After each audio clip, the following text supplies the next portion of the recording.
আসসালামু আলাইকুম। এটিএন বাংলা সংবাদে সবাইকে স্বাগত জানাচ্ছি নাবিলা রহমান। শুরুতেই বিআরবি কেবলস সংবাদ শিরোনাম। পরীক্ষার্থীদের আন্দোলন নিয়ে জল ঘোলা করার চেষ্টা স্বার্থান্বেষী মহলের, মন্তব্য স্বরাষ্ট্রমন্ত্রীর।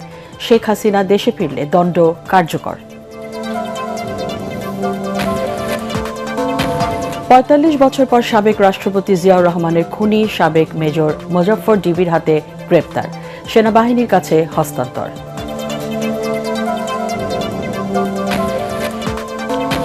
বৈষম্যহীন বাংলাদেশ গড়ার প্রত্যয় প্রধানমন্ত্রীর।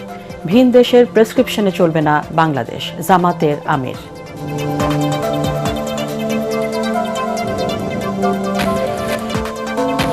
শ্রদ্ধা ভালোবাসায় রক্তস্নাত জুলাই শহীদ দিবস স্মরণ।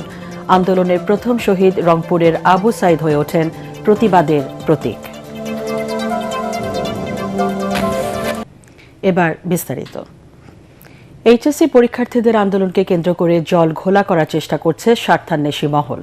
তবে এই আন্দোলনে সরকার গুরুত্ব দিচ্ছে না বলে জানিয়েছেন স্বরাষ্ট্রমন্ত্রী সালাউদ্দিন আহমদ। বলেন, আন্দোলন করে পরীক্ষা বাতিল কিংবা অটোপাস নেওয়া যাবে না। সচিবালয়ে সাংবাদিকদের প্রশ্নের জবাবে মন্ত্রী আরও বলেন, সাবেক প্রধানমন্ত্রী শেখ হাসিনা দেশে ফিরলে তাকে গ্রেপ্তার করে ফাঁসির রায় কার্যকর করা হবে। রিপোর্টে জানাচ্ছেন মাহবুব কবির চপল।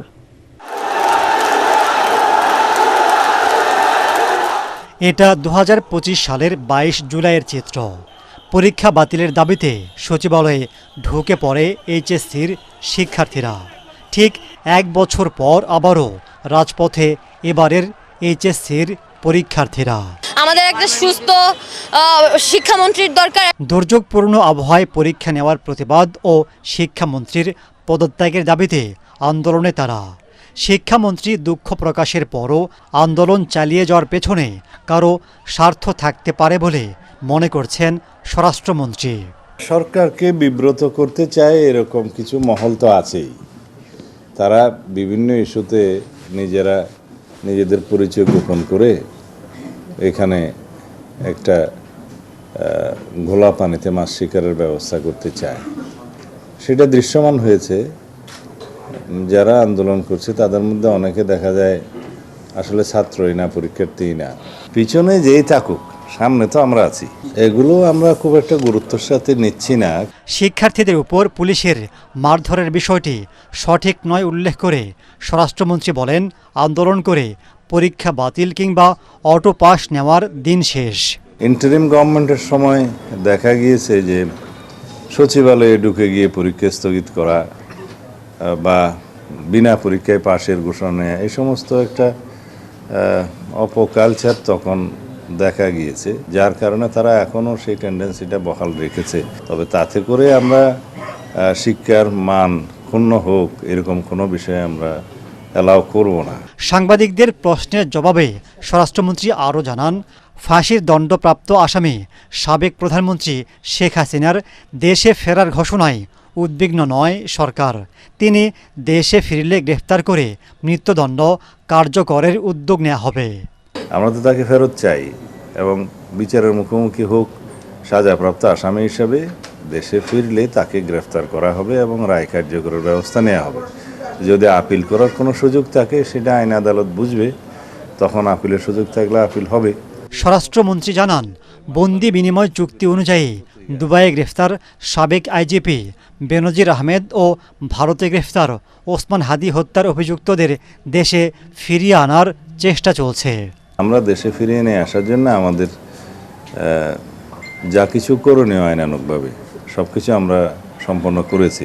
তিনি জানান, ডিএনএ টেস্টের মাধ্যমে প্রমাণিত হলে জুলাই শহীদদের সংখ্যা বাড়বে, আর ভুয়া প্রমাণিত হলে তালিকা থেকে বাদ দেয়া হবে। আমরা তদন্ত করে অবশ্যই সেটা। মাহবুব কবির চপল, এটিএন বাংলা, ঢাকা। ৪৫ বছর ধরে পলাতক থাকা শহীদ রাষ্ট্রপতি জিয়াউর রহমানের হত্যাকারী অবসরপ্রাপ্ত মেজর মোহাম্মদ মোজাফফর হোসেনকে আটক করেছে গোয়েন্দা পুলিশ ডিবি। গতকাল মধ্যরাতে রাজধানীর বনানী ডিওএইচএস থেকে তাকে আটক করা হয়। পরে তাকে সেনাবাহিনীর কাছে হস্তান্তর করে ডিবি। হত্যাকাণ্ড পরবর্তী সময় মোজাফফর হোসেন ভারতে আশ্রিত ছিল। পরবর্তীতে বিভিন্ন সময় নাম পরিবর্তন করে দেশে বিদেশে যাতায়াত করত।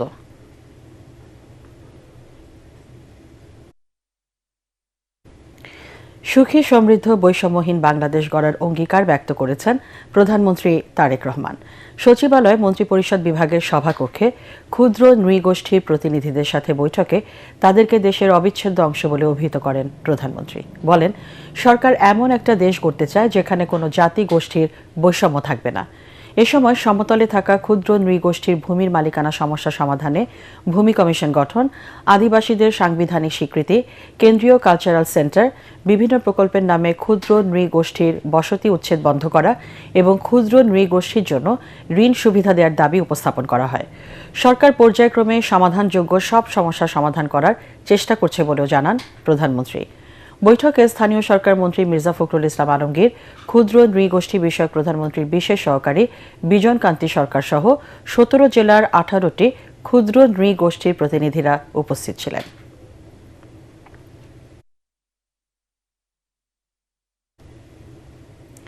প্রধানমন্ত্রী তারেক রহমানের সভাপতিত্বে মন্ত্রিপরিষদ বৈঠক চলছে। বিকেলে সচিবালয়ের জনপ্রশাসন সভাকক্ষে এই বৈঠক শুরু হয়। সভায় গুরুত্বপূর্ণ বিভিন্ন বিষয়ে আলোচনা হয়েছে। সভা শেষে মন্ত্রিপরিষদ সচিব ব্রিফ করবেন।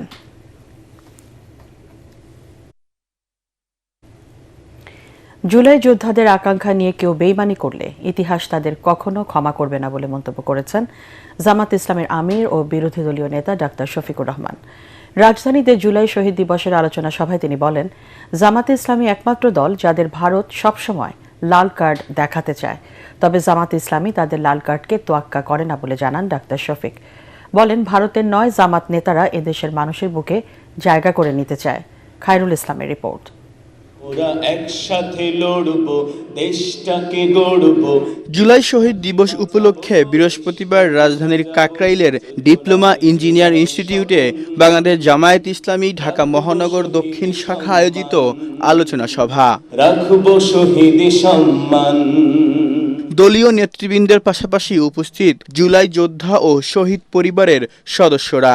16 তারিখে আবু সাঈদের হত্যার, তাকে শহীদ করার মাধ্যমে হাসিনার মসনদে আগুন জ্বালিয়ে দিয়েছিল। আবু সাঈদ, ওয়াসিম আকরাম সহ অভ্যুত্থানে প্রাণ হারানো সকল শহীদকে স্মরণ করেন বক্তারা। দাবি জানান সব হত্যাকারীদের বিচারের। যেই জমিনে শহীদদের রক্ত পড়েছে সেই জমিনে ইনসাফ বিজয় হবে ইনশাআল্লাহ। বর্তমান সরকার তাদের কাছে আমাদের বিশেষভাবে অনুরোধ, সন্তান হত্যার বিচারটা যেন আমরা জীবিত থাকাকালীন দেখে যেতে পারি। প্রধান অতিথির বক্তব্যে অভ্যুত্থানের শহীদদের স্মরণ করে আবেগে আপ্লুত হয়ে পড়েন জামায়াত আমির ও বিরোধী দলীয় নেতা ডাক্তার শফিকুর রহমান। বলেন, জুলাইয়ের আকাঙ্ক্ষার সঙ্গে কেউ বেইমানি করলে ইতিহাস তাদেরকে কখনো ক্ষমা করবে না। কোনো ভয়টা দেখাই আমাদের কোনো লাভ নাই ভাই, আমরা ওই সমস্ত ভয়কে পাত্তা দিই না।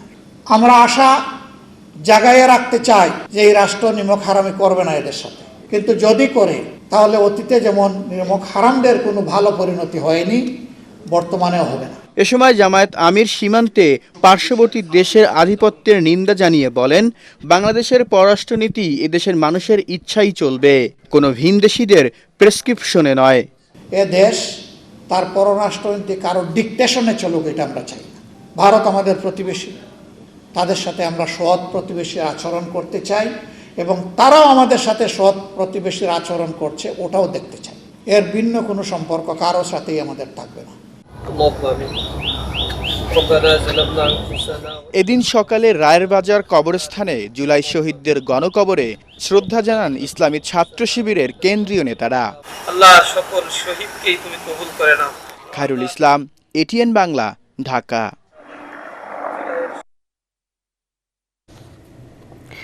শেখ হাসিনা দেশে ফিরলে আত্মসমর্পণের সুযোগ নেই, ফিরলেই তাকে গ্রেপ্তার করা হবে বলে জানিয়েছেন পররাষ্ট্র প্রতিমন্ত্রী শামা ওবায়দ।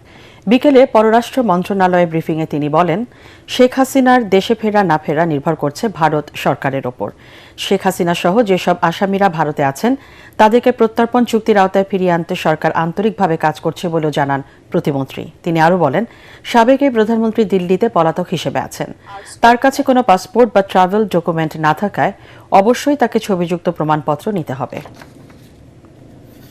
সাবেক প্রধানমন্ত্রী শেখ হাসিনা ভারতে পালিয়ে গেছে বাংলাদেশ থেকে জুলাই গণ অভ্যুত্থানের পরে। যাদের সাজা হয়ে গেছে তাদেরকে দেশে ফিরিয়ে এনে দেশের মাটিতে বাংলাদেশের মানুষ তাদের সাজা যে কার্যকর হচ্ছে সেটা দেখতে চায়। আইনগতভাবে আত্মসমর্পণের কোনো আর স্কোপ নাই।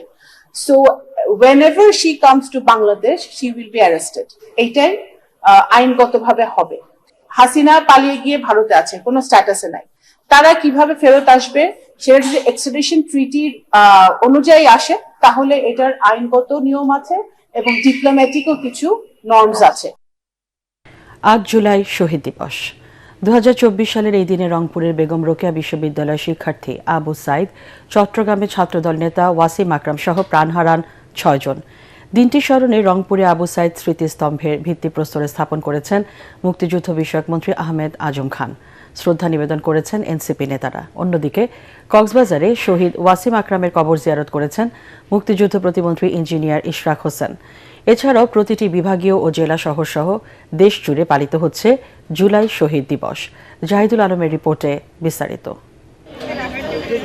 জুলাই শহীদ দিবস উপলক্ষে দেশের বিভিন্ন জেলায় শহীদদের স্মরণে শ্রদ্ধা নিবেদন, কবর জিয়ারত, দোয়া ও আলোচনা সভার আয়োজন করা হয়েছে।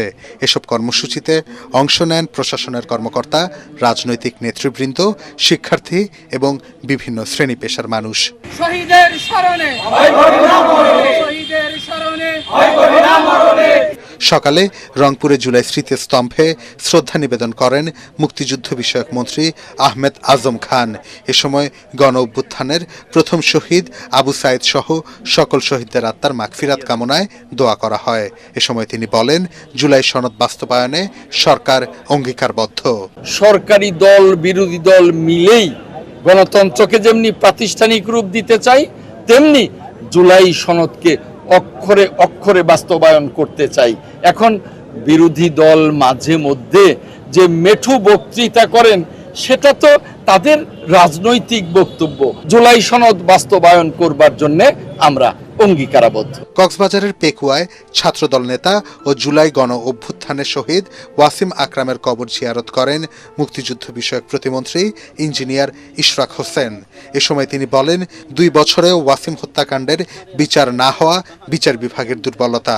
পরে তিনি শহীদ ওয়াসিমের পরিবারের সদস্যদের সঙ্গে সাক্ষাৎ করে আর্থিক সহায়তা দেন। সকল হত্যাকাণ্ডের সাথে যারা জড়িত সকলের বিচার হোক, এটা আমি মনে প্রাণে চাই। এটা একটা বিচার বিভাগের আমাদের দুর্বলতা অথবা আমাদের পুরো বিচার ব্যবস্থার একটা দুর্বলতা হিসেবে আমি ব্যক্তিগতভাবে এটা মনে করি। এছাড়া খুলনা, নড়াইল, নাটোর, ঝালকাঠি, সাতক্ষীরা সহ দেশের প্রতিটি অঞ্চলেই শহীদদের প্রতি শ্রদ্ধা নিবেদন, পুষ্পস্তবক অর্পণ, দোয়া ও আলোচনা সভার মধ্য দিয়ে দেশ জুড়ে পালিত হচ্ছে জুলাই শহীদ দিবস। জাহিদুল আলম, এটিএন বাংলা। 24-এর গণ অভ্যুত্থানে যে কয়েকটি নাম আত্মত্যাগ আর প্রতিবাদের প্রতীক হয়ে আছে তাদের মধ্যে অন্যতম শহীদ আবু সাইদ। দুহাত প্রসারিত করে বুক চিতিয়ে রাজপথে দাঁড়ানো এই তরুণের মৃত্যু নাড়া দিয়েছে গোটা দেশকে।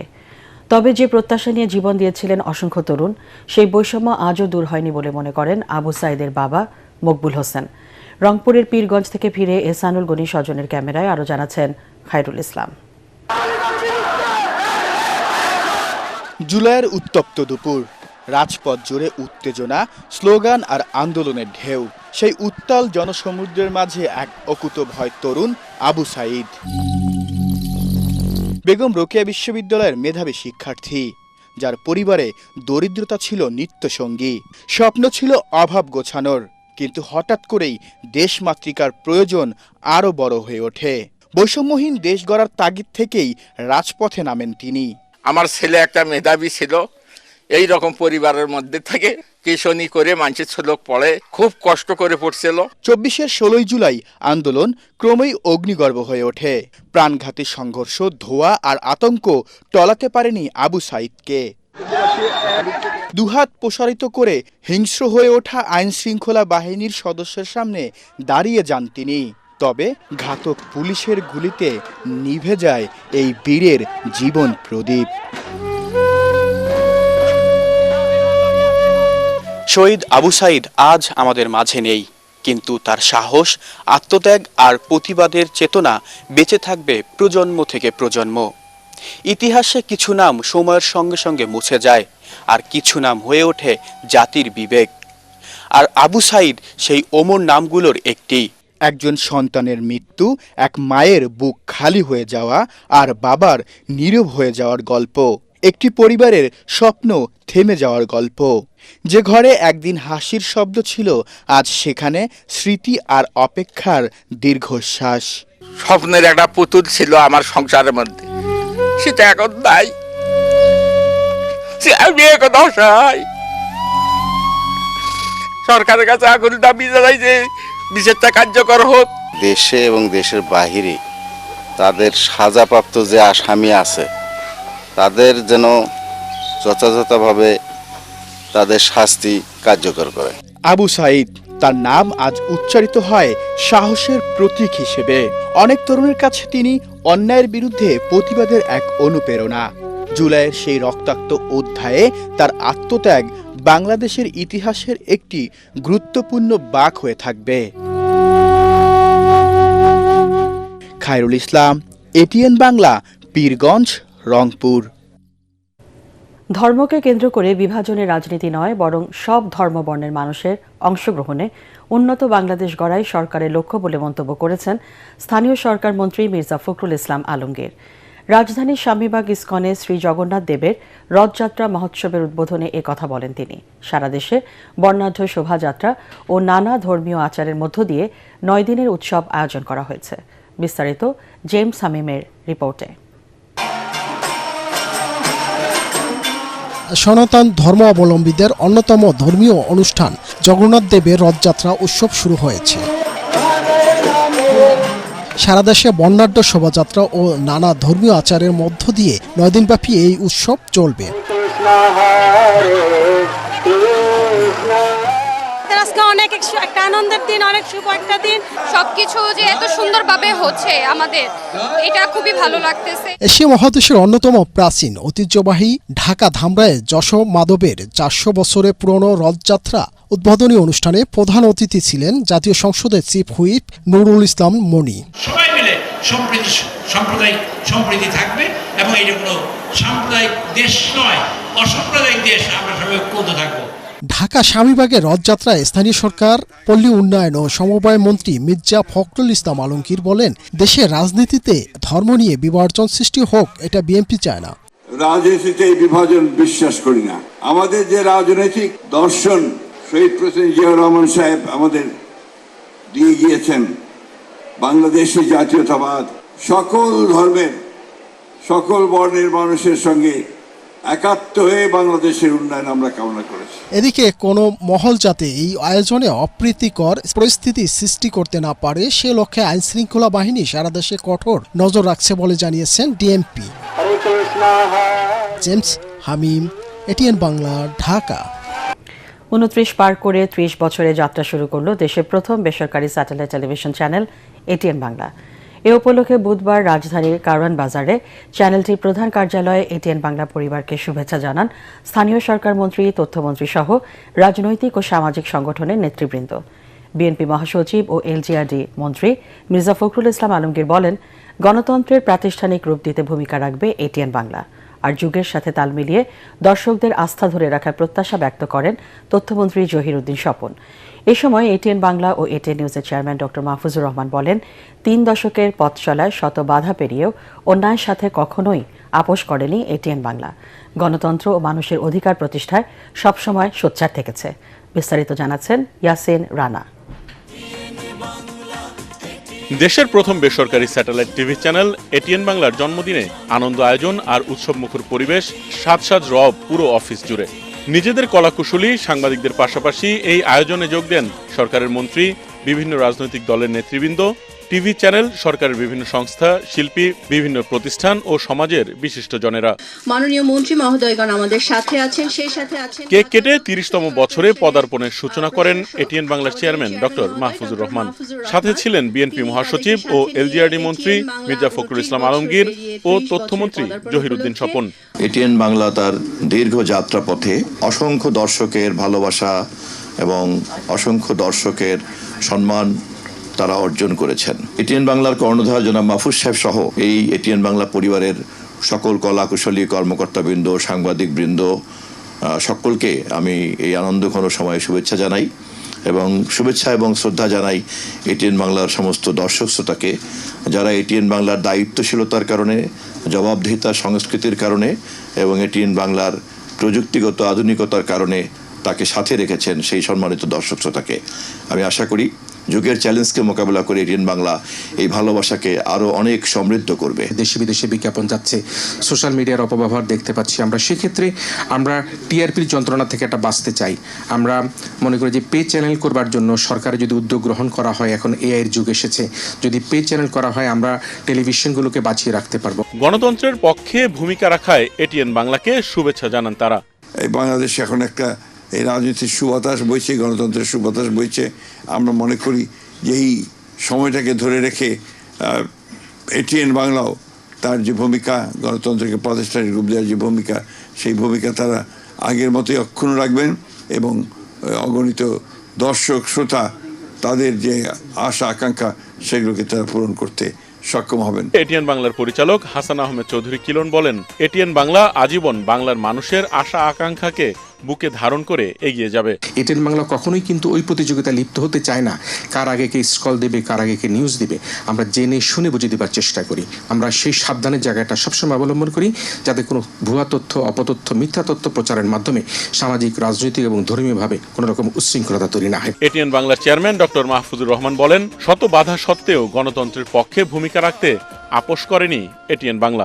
আমি তাদেরকে একটু আশ্বাস দিতে চাই যে আমরা এটিএন বাংলা শুরু থেকেই বিএনপিকে পুরো দস্তুর আমরা সাপোর্ট করে যেতাম, কারণ আমি একমাত্র ছিলাম সে সময় যে সাব্বাস বাংলাদেশ চালাইছিলাম। আমি এইটুকু বলতে পারি যে আমরা বরাবরই বিএনপির সংগ্রামের সঙ্গে ছিলাম, আগামী তো ইনশাআল্লাহ থাকবো। এটিএন বাংলার জন্মদিনে শুভেচ্ছা জানান রাষ্ট্রপতি মোহাম্মদ শাহাবুদ্দিন। তার পক্ষে জন্মদিনের অনুষ্ঠানে যোগ দেন প্রেস সচিব সরওয়ার আলম। পুরো পৃথিবীতে কিন্তু এটিএন বাংলা কিন্তু আমাদের এই যে অবিরাম বাংলার মুখ, এটা কিন্তু সবচেয়ে প্রথম নিয়ে এসছে। আমি এটিএন বাংলা আরেকটা জিনিস ভালো লাগে যে এটিএন বাংলা কিন্তু একটু সাধারণ মানুষের যে অনুষ্ঠান, একটা সাধারণ অনুষ্ঠানও সেটাও কিন্তু কাভার করে, সব কিছুই কাভার করে, নিউজে এবং আপনার অনুষ্ঠানেও। তো সেই জন্য এটিএন বাংলাকে আমি শুভেচ্ছা জানাবো। এটিএন বাংলা সবসময় সত্য ও কল্যাণের পক্ষে থাকবে বলে প্রত্যাশা জামায়াত ইসলামীর। দীর্ঘ এই পথ চলায় বাংলাদেশের মানুষের একান্ত আপনজন হয়ে উঠেছে আমি মনে করি যে এটিএন বাংলা প্রথম প্রজন্মের এবং একদম প্রথম দিকের নিউজ, যেটা আমরা বিটিভির পরেই দেখতাম। আমরা আগামীর পথ চলায় প্রত্যাশা করব যে তারা সত্যের পক্ষে, কল্যাণের পক্ষে থাকবেন এবং জনগণের পক্ষে থাকবেন। প্রজন্মের পর প্রজন্ম বেড়ে উঠেছে এটিএন বাংলার অনুষ্ঠান দেখে। ঈদের আনন্দ, বিশ্বকাপের উন্মাদনা, জাতীয় দিবসের গর্ব কিংবা দুর্যোগের সময়ে মানুষের পাশে থাকার অঙ্গীকার সবখানেই ছিল এটিএন বাংলার উজ্জ্বল উপস্থিতি। জন্মদিনের আনন্দ উদযাপনে অংশ নেন সকলে। এটিএন বাংলাই বাংলাদেশের প্রথম ডিজিটাল প্ল্যাটফর্ম এবং তারপরে এটিএন বাংলাকে অন্যান্য প্রতিষ্ঠান ফলো করেছে। এটা আমাদের আতুর ঘর, শিল্পীদের আতুর ঘর। আতুর ঘর এই সেন্সে বলছি আমি, এখান থেকে কিন্তু আজকে বেসরকারি টেলিভিশন, স্যাটেলাইট টেলিভিশন, আমরা যা কিছু যত কিছুই বলি, পৃথিবীময় যে ছড়িয়ে পড়া শুরু এখান থেকে, এই মানুষটার হাত ধরে। আমি শুভেচ্ছা জানাই এটিএন বাংলাকে। এটিএন বাংলা আরো এগিয়ে যাক, তার পথ ধরে। এটিএন বাংলার যিনি চেয়ারম্যান মাহফুজ ভাই অত্যন্ত জনপ্রিয় মানুষ, যারা সংবাদ সংগ্রহ করে বাংলাদেশের প্রতিটি জেলা, উপজেলা, ইউনিয়ন পর্যায়ে এই সংবাদগুলো পৌঁছে দেন, তাদের সকলের প্রতি শুভেচ্ছা রইল। আমার বিশ্বাস এটিএন বাংলা এই 30 বছরে পা দিয়ে অনেক বছর চলবে, যার আমরা হয়তো থাকবো না, এটিএন বাংলা থাকবে। ওভারঅল যে সাংবাদিকতা বাংলাদেশের প্রতিটা ঘরে ঘরে প্রান্তিক পর্যায়ে পৌঁছিয়েছে, এটা বিশাল একটা কাজ। এটিএন বাংলার এই পথ চলায় অনেক হিস্ট্রি তৈরি হয়েছে, যে হিস্ট্রিটা বাংলাদেশের সাংবাদিকতায়, বাংলাদেশের টেলিভিশন সাংবাদিকতার অন্যতম অংশ। বস্তুনিষ্ঠ যে সংবাদ পরিবেশন এবং খবরের ভেতরে গিয়ে প্রকৃত সত্যটাকে তুলে আনার ক্ষেত্রে এটিএন বাংলা অনন্য প্রোগ্রাম করে থাকে তারা। You have been doing an excellent job during the past 30 years in trying to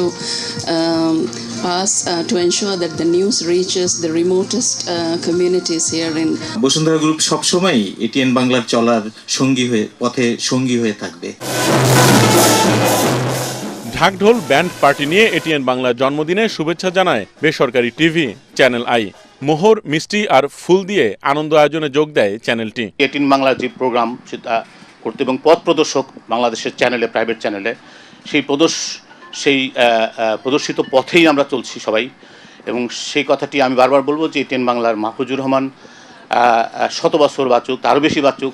শুভেচ্ছা জানান জাতীয় সংসদের হুইপ রুহুল কুদ্দুস তালুকদার দুলু। আমি সকলের কাছে কৃতজ্ঞ, সকলের নাম বলে শেষ করতে পারবো না। সকলে আমাকে সহযোগিতা করেন এবং আগামী দিনে আমি এইটুকু বলতে চাচ্ছি, আগামী দিনে যে কোনো বিপদ আপদে দুর্দিনে এই রুহুল কুদ্দুস তালুকদার দুলু এটিএন বাংলার পরিভাষা থাকবে। দুলু ভাইয়ের নিউজগুলি, প্রতিটা নিউজ, এমন কোনো নিউজ নেই যে আমি এটিএন বাংলায় দেখাই নেই। এই জন্য আমাকে ডিজিটাল থেকে অনেক হুমকি দেওয়া হয়েছে, গভর্নমেন্ট থেকে দেওয়া হয়েছে। 3 দশকের এই পথ চলায় দর্শকের ভালোবাসাই এটিএন বাংলার সবচেয়ে বড় শক্তি।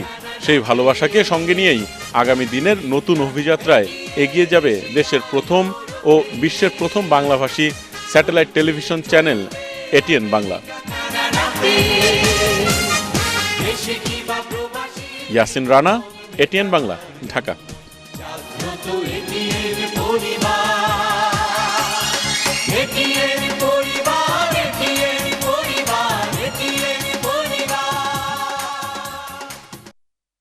প্রধানমন্ত্রীর পররাষ্ট্র বিষয়ক উপদেষ্টা হুমায়ুন কবিরের সঙ্গে ঢাকায় নিযুক্ত ইউরোপের 5 দেশের হাই কমিশনার, রাষ্ট্রদূত ও জ্যেষ্ঠ কূটনীতিকদের বৈঠক অনুষ্ঠিত হয়েছে।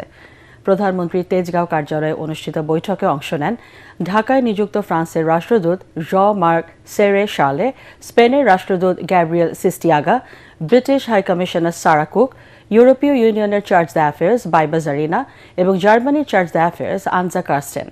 এ সময় বিডার নির্বাহী চেয়ারম্যান আশিক চৌধুরী উপস্থিত ছিলেন।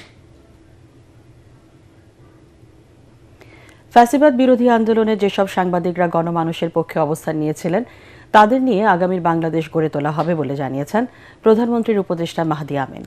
সকালে ঢাকা রিপোর্টার্স ইউনিটির ফল উৎসবে তিনি একথা বলেন। এ সময় দেশে গণতান্ত্রিক প্রক্রিয়া অব্যাহত রাখতে গণমাধ্যম কর্মীদের কার্যকর ভূমিকা রাখার আহ্বানও জানান তিনি। ভিন্ন মতকে স্বাগত জানিয়ে দেশের স্বার্থে সবাইকে এক থাকার তাগিদ দেন মাহদি আমিন। এ সময় রাজুক চেয়ারম্যান প্রকৌশলী মোহাম্মদ রিয়াজুল ইসলাম, ডিআরইউ সভাপতি সালে আকন, সাধারণ সম্পাদক মাইনুল হাসান সোহেল সহ সিনিয়র সাংবাদিকরা উপস্থিত ছিলেন। আমাদের ভিন্ন মত, ভিন্ন পথ, ভিন্ন আদর্শ, ভিন্ন মূল্যবোধ থাকবে, বা যতক্ষণ পর্যন্ত আমরা গণতান্ত্রিক আকাঙ্ক্ষাকে ধারণ করব, যতক্ষণ পর্যন্ত আমরা দেশপ্রেমকে ধারণ করব, ততক্ষণ পর্যন্ত জাতির বৃহত্তর স্বার্থের জায়গাগুলোতে, দেশের সার্বভৌমত্ব রক্ষার জায়গাতে, জনগণের অধিকার এবং স্বাধীনতা প্রতিষ্ঠার ক্ষেত্রে আমরা অটুট থাকবো, একসাথে কাজ করে যাব। জুলাই গণ অভ্যুত্থানের মামলায় নিরপরাধ কেউ হয়রানির শিকার হবে না বলে জানিয়েছেন ডিএমপির অতিরিক্ত কমিশনার শফিকুল ইসলাম। এজন্য পর্যাপ্ত সময় নিয়ে সর্বোচ্চ মানদণ্ড নিশ্চিত করে তদন্ত করছে পুলিশ। ডিএমপির মিডিয়া সেন্টারের সংবাদ সম্মেলনে এসব কথা জানান তিনি। জুলাই আন্দোলনে হতাহতের ঘটনায় সারা দেশে মামলা হয়েছিল 1862টি। 2 বছরে মাত্র 254 মামলার তদন্ত শেষে প্রতিবেদন দিয়েছে পুলিশ। বাকি 86% মামলার তদন্ত এখনও শেষ হয়নি। মিজান শাহজাহানের রিপোর্ট। জুলাই অভ্যুত্থানের সময় সংগঠিত অপরাধের দায়ে দায়েরকৃত মামলার তদন্ত ও বিচার নিয়ে প্রশ্ন আছে নানা মহলে। মোট মামলার মাত্র 14% তদন্ত রিপোর্ট দিয়েছে পুলিশ। এ কারণে ক্ষুব্ধ জুলাই যোদ্ধাদের কেউ কেউ। অন্যদিকে জুলাই অভ্যুত্থানের মামলায় ব্যক্তিগত বিরোধের জেরে কাউকে কাউকে ফাঁসানোর অভিযোগ উঠেছে অনেকের বিরুদ্ধে। সম্পত্তি নিয়ে বিরোধ, পারিবারিক কলহের কারণে মামলায় নাম জুড়ে দেওয়ার তথ্য এসেছে সংবাদ মাধ্যমে। আবার অর্থের বিনিময়ে অভিযোগপত্রে নতুন করে নাম লেখানো কিংবা নাম কাটানোর বাণিজ্য করার অভিযোগও রয়েছে। মৃত ব্যক্তির পাশাপাশি প্রবাসীকেও কেউ কেউ জড়িয়েছেন এসব হয়রানিমূলক মামলায়। এমনকি নিজের জীবিত সন্তানকে মৃত সাজিয়ে মামলা দিয়েছেন কোনো কোনো অসাধু ব্যক্তি। এই বাস্তবতায় জুলাই অভ্যুত্থানের মামলার ব্যাপারে সময় নিয়ে তদন্ত করছে পুলিশের সবচেয়ে বড় ইউনিট ডিএমপি। জুলাই আন্দোলনের ঘটনায় ডিবি তদন্তের অগ্রগতি সম্পর্কে জানতে চাইলে ডিএমপির অতিরিক্ত কমিশনার শফিকুল ইসলাম বলেন, ডিবিতে 59টি মামলা তদন্তনাধীন। আমাদের ডিএমপি হেডকোয়ার্টারে একটা মনিটরিং আছে, তারাও যে 15 দিন পর পর এই মামলাগুলো নিয়ে বসা হয় এবং পুলিশ হেডকোয়ার্টারে একটা মনিটরিং সেল আছে, সেখানেও এই মামলাগুলো যাচাই বাছাই করা হয়। কেউ যদি ওরকম কোনো উদ্দেশ্য নিয়ে থাকে আমরা সেটাতে কোনো সায় দেব না এবং তার বিরুদ্ধে অবশ্যই আইনগতভাবে ব্যবস্থা নেওয়া যায়। কেউ যদি মিথ্যা মামলা দায়ের করে থাকে, তবে আমি আপনাদেরকে নিশ্চয় দিচ্ছি এই মামলাগুলো সঠিকভাবে তদন্ত করে দোষী ব্যক্তিদের একমাত্র দোষী ব্যক্তিদেরকে আমরা আইনের আওতায় নিয়ে আসবো। এ সময় ডিবি প্রধান জানান, দেশে অনলাইন জুয়ায় দৈনিক 700 থেকে 800 কোটি টাকার লেনদেন হয়। আন্তর্জাতিক চক্রের সাথে মিলে অনলাইনে জুয়া পরিচালনার সাথে যুক্ত 6 জনকে গ্রেপ্তার করেছে ডিবি। গ্রেপ্তারকালে আসামিদের নিকট থেকে 60টির অধিক মোবাইল ফোন জব্দ করা হয়, যে মোবাইল ফোনগুলোর মাধ্যমে তারা ওই 6600টি সিম কার্ড ব্যবহার করে নগদ এবং বিকাশ অ্যাকাউন্টের মাধ্যমে টাকা ট্রান্সফার করে। আরও যারা এই চক্রের সাথে জড়িত তাদের গ্রেপ্তারে অভিযান অব্যাহত রয়েছে বলে জানান তিনি। অভিযান পরিচালনাকালে ধৃত আসামিদের কাছ থেকে মিজান শাহজাহান, এটিএন বাংলা, ঢাকা। করা হয়েছে। এবার অর্থ সংবাদ।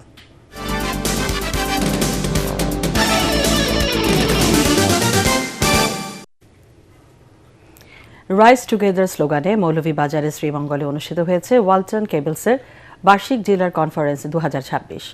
এতে সারা দেশের 3 শতাধিক ডিলার, পরিবেশক ও বিক্রয় প্রতিনিধি অংশ নেন।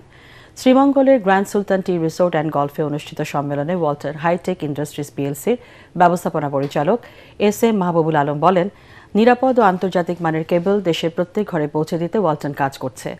ডিলারদের প্রতিষ্ঠানের অন্যতম শক্তি উল্লেখ করে বাজার সম্প্রসারণে তাদের ভূমিকার প্রশংসা করেন তিনি।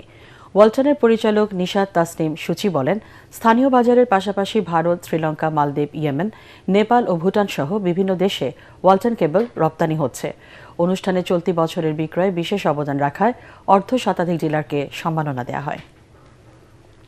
এইচএসসি পরীক্ষার্থীদের আন্দোলনের আড়ালে আওয়ামী লীগ আবারও দেশে বিশৃঙ্খলা সৃষ্টির অপচেষ্টা চালাচ্ছে বলে অভিযোগ করেছেন বিএনপির ক্ষুদ্র ঋণ বিষয়ক সম্পাদক ডক্টর এম.এ. কাইয়ুম।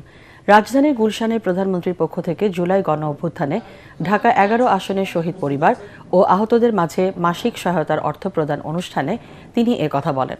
চক্রান্ত ও ষড়যন্ত্র মোকাবেলা করে তারেক রহমানের নেতৃত্বে সমৃদ্ধ বাংলাদেশ গড়তে সবাইকে ঐক্যবদ্ধভাবে কাজ করার আহ্বান জানান তিনি। অনুষ্ঠানে সংসদ সদস্য শাম্মী আক্তার বলেন, বর্তমান সরকার সর্বাত্মক সহযোগিতার মনোভাব নিয়ে জুলাই শহীদ পরিবার ও আহতদের পাশে আছে। এতে বাড্ডা, ভাটারা, রামপুরা ও হাতিরঝিল থানা এলাকা বিএনপি ও অঙ্গ সংগঠনের নেতাকর্মীরা উপস্থিত ছিলেন। এদেশের মানুষ বিএনপি যতবার ক্ষমতা এসেছিল ততবারই মানুষের ভাগ্যের উন্নয়ন হয়েছে, পরিবর্তন হয়েছে। তারেক রহমান ইতিমধ্যে 5 মাসে প্রমাণ করেছে বাংলাদেশ থেকে একটি কল্যাণ রাষ্ট্রে রূপান্তরিত করবে এবং শহীদ রাষ্ট্রপতি জিয়া রহমানের আদলে ওনার যে প্রধানমন্ত্রীত্বের কার্যক্রম উনি পরিচালনা করছে একজন সাধারণ মানুষের মতো। যুক্তরাষ্ট্রের মিশিগানের বিভার আইল্যান্ড স্টেট পার্কে বাংলাদেশি কমিউনিটির পিকনিকে শিশুদের খেলায় ঝগড়াকে কেন্দ্র করে আগ্নেয়াস্ত্র প্রদর্শনের অভিযোগে কয়েকজনকে আটক করেছে স্থানীয় পুলিশ। প্রত্যক্ষদর্শীরা জানান, স্থানীয় সময় রোববার ওই পার্কে বাংলাদেশি কমিউনিটির সদস্যরা পারিবারিক পিকনিকে অংশ নিয়েছিলেন। এ সময় শিশুদের মধ্যে তর্ক বিতর্ক থেকে বড় ধরনের উত্তেজনার সৃষ্টি হয়। এক পর্যায়ে হিস্পানিক বংশোদ্ভূত একদল বহিরাগত ঘটনাস্থলে এসে কমিউনিটির লোকজনের সাথে বাক বিতণ্ডায় জড়িয়ে পড়ে। অভিযোগ রয়েছে, পরিস্থিতি আরও উত্তপ্ত হলে কয়েকজন আগ্নেয়াস্ত্র প্রদর্শন করে উপস্থিত সবাইকে ভয়ভীতি দেখানোর চেষ্টা করে। খবর পেয়ে পুলিশ দ্রুত ঘটনাস্থলে পৌঁছে অভিযান চালায়। এ সময় সন্দেহভাজন কয়েকজনকে আটক করা হয়। পরে বাংলাদেশি কমিউনিটির পিকনিক স্থগিত ঘোষণা করা হয়। এবার খেলার খবর।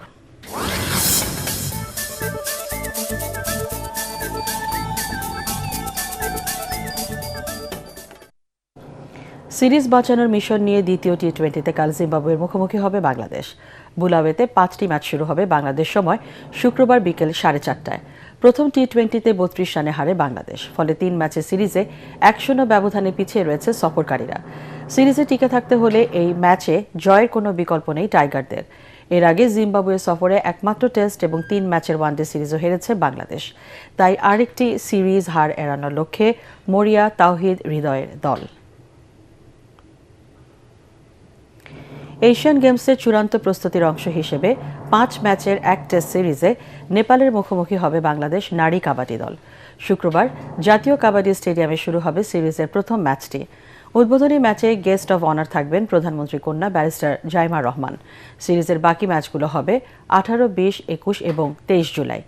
এ উপলক্ষে বিওএ ভবনে সংবাদ সম্মেলন ও ট্রফি উন্মোচন করা হয়। এতে উপস্থিত ছিলেন বিওএ মহাসচিব জোবাইদুর রহমান রানা, কাবাডি ফেডারেশনের সহসভাপতি ও IGP prison brigadier general Syed Motaher Hossain এবং সাধারণ সম্পাদক এস.এম. নওয়াজ সোহাগ।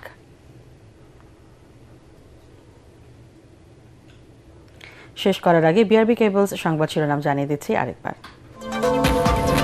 পরীক্ষার্থীদের আন্দোলন নিয়ে জল ঘোলা করার চেষ্টা স্বার্থান্বেষী মহলের, মন্তব্য স্বরাষ্ট্রমন্ত্রীর।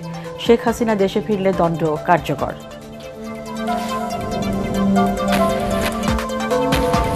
৪৫ বছর পর সাবেক রাষ্ট্রপতি জিয়াউর রহমান হত্যায় অভিযুক্ত সাবেক মেজর মোজাফফর ডিবির হাতে গ্রেফতার, সেনাবাহিনীর কাছে হস্তান্তর।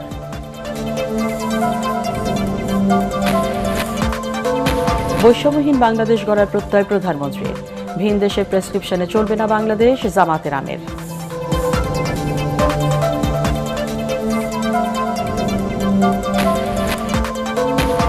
শ্রদ্ধা ভালোবাসায় রক্তস্নাত জুলাই শহীদ দিবস স্মরণ। আন্দোলনের প্রথম শহীদ রংপুরের আবু সাইদ হয়ে ওঠেন প্রতিবাদের প্রতীক।